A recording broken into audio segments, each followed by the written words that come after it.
tekmo s Španijo smo šli malo s prevelikim spoštovanjem do tekmeca, ampak po 30 minutah in v drugem polčasu smo stopili kot ekipa in smo začeli igrati naš nogomet. Tudi potem po tretjem golu z igralcem manj je bilo teže, ampak smo dosegli gol in pripeljali tekmo. Žal s 3:1, lahko bi pa tekma šla v drugo smer. Zdaj vas čaka tekma z Italijo, tekma, kjer Slovenija sama odloča o svoji usodi. Torej vse je še odprto, imate lepe možnosti za uvrstitev v četrtfinale. Ja, tako je, vse imamo v svojih rokah, imamo res lepe možnosti.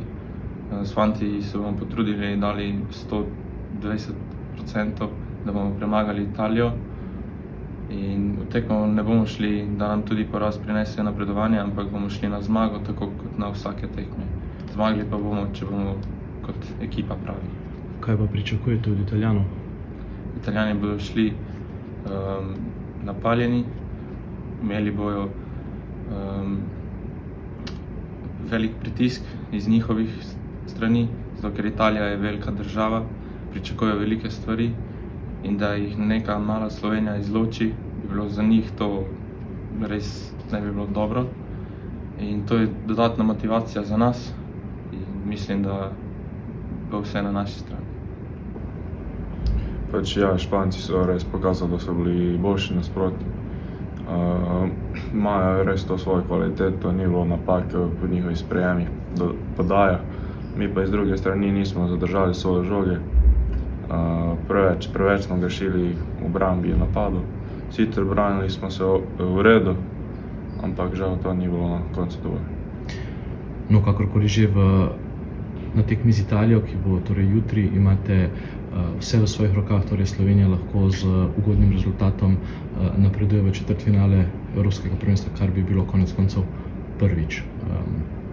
Kako vi gledate na to?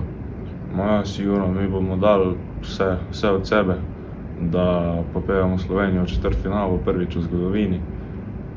Ni to mala stvar, ja. In ja, Italija, vsi poznamo Italijo, so zelo neugoden nasprotnik, imajo svoje kvalitete, kot imamo tudi mi, in mi bomo na igrišču pokazali, da smo boljši. Italijane ste že analizirali, kaj ste takšnega videli, mogoče kaj lahko pričakujete od njih?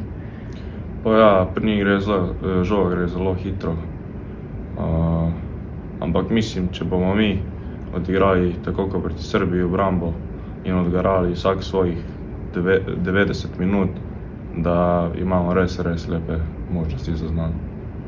Ja, s tekmo proti Španiji smo vstopili z malo strahu spoštovanja, dobili ponesrečen zadetek, a smo v drugem polčasu kljub temu z igralcem manj pokazali dobro igro in dali tudi zadetek.